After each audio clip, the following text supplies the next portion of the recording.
Stop chasing love and relationships and do this instead. So many people are going about getting others in their life, whether it is for love, romance, business, relationships. They're going about it entirely wrong.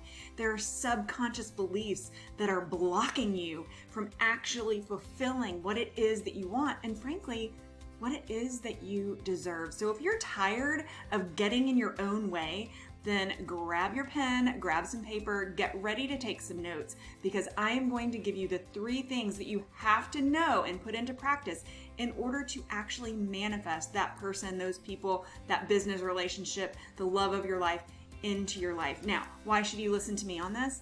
Because I've actually done it.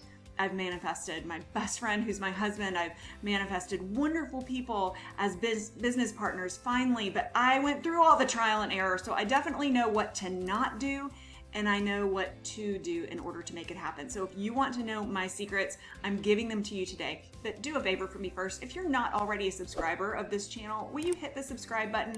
And don't forget to hit that little bell too, because that will give you notifications whenever you log on that we've dropped a new video for you to have a better life. Okay, I'll see you in just a second if you want these 3 secrets to getting the love and the relationships that you want in your life.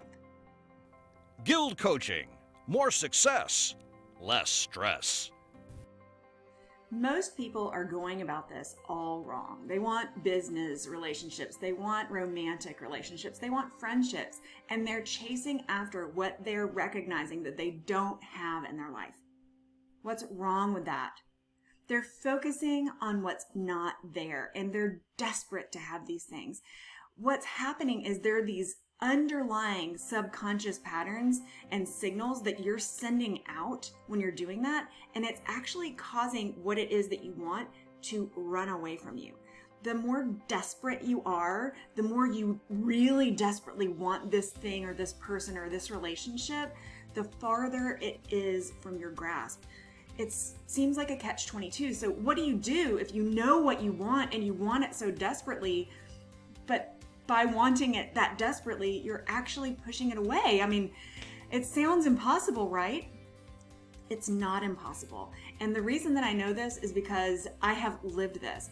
I chased it and I chased it. And finally, I settled for a relationship that I forced because I chased it and I chased it and I made it happen. And I ended up being married to someone who's abusive. Now, I got a wonderful child out of the deal and I'm super happy that I have her.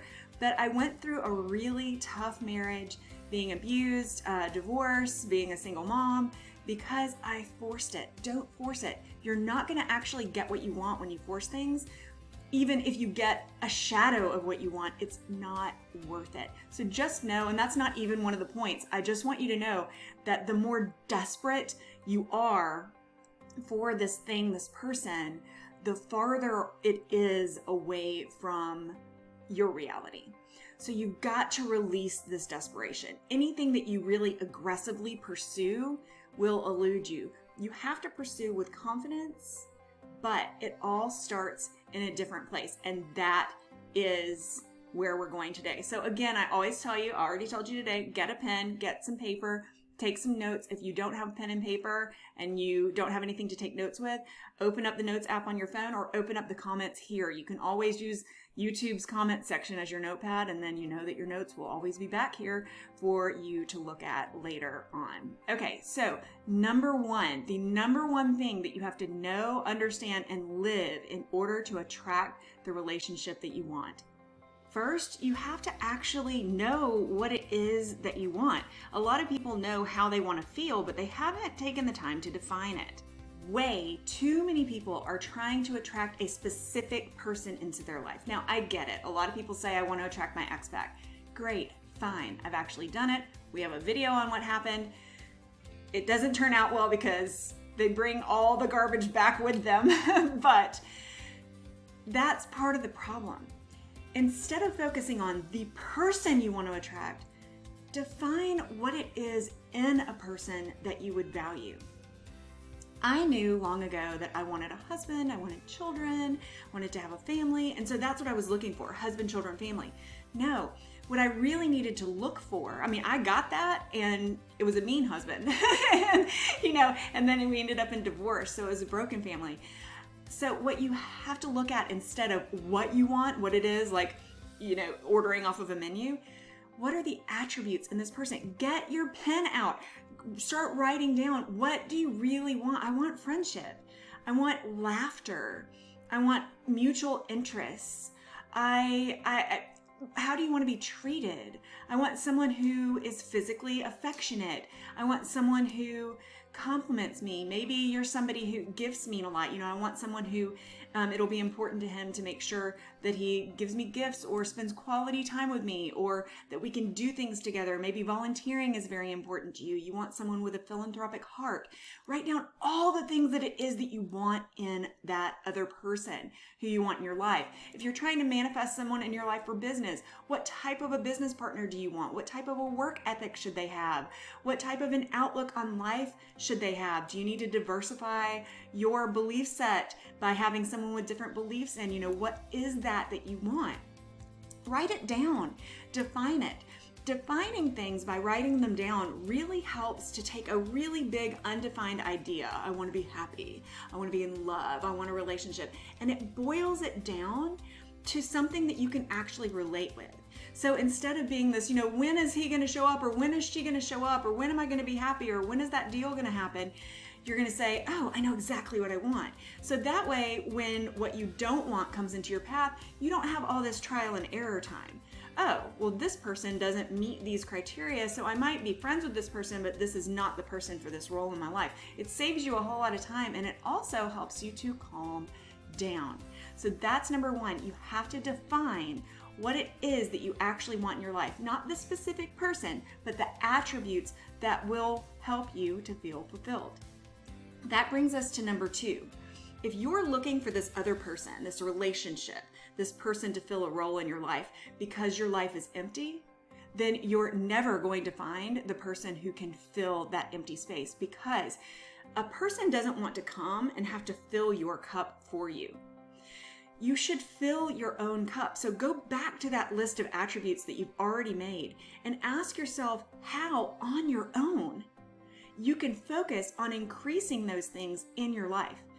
When you are focused on fulfilling yourself and your own needs, then you are bringing a full cup. And I'll tell you, that's much more attractive. Let me ask you this. If you are trying to manifest a relationship and somebody who is a hot mess comes, somebody who just needs you and you're filling holes that they could fill for themselves, but they're just so helpless, is that going to be attractive to you?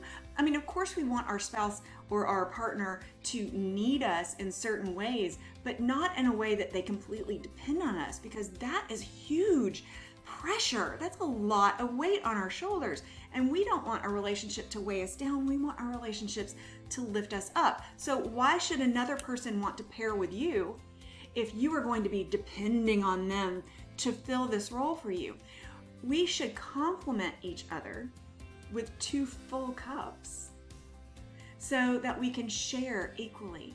So make sure that you understand those attributes, number one, and number two, that in the meantime, instead of focusing on the fact that you don't have someone to fill that role, figure out how you can be your own best friend and fill those things for yourself. That will really help to get you to the point where number three is possible. Number three. Now, again, I have been there. I've been in a situation where I wanted a happy relationship, wondering what I've done wrong, when it's going to happen, and then I see the happy couples all around me. It can make you feel even emptier. You're like, why them and not me? Well, that's actually the wrong mental message to be asking yourself, because that's the vibe that you're sending out. If you're thinking it up here, that's the energy that you're sending out to the world, even if you never speak the words. So find it in your heart to observe these happy couples, knowing that that's what you want, but instead of allowing the jealousy to fester deep within you, give out gratitude. You have examples of exactly what you want all around you. So how fortunate are you? Give gratitude for being able to see that. Be happy for these people, knowing that if it can happen for them, then it can happen for you. Do you see how I twisted that? Why them and not me? Wait, them, why not me? See how that's a twist? These three things will change the level of your energy, whether your energy is negative or positive. And the more positive your energy, the more that positivity grows. And the more that positivity grows, the more positive things you attract to yourself. And then you will manifest the love of your life. Make sure that you subscribe and hit that bell before you go, so that you'll know the next time that we drop a video to help you live a happier, more fulfilled life with lower stress and more success. Till next time, I'm Dr. Jane with GILD Coaching. Bye-bye.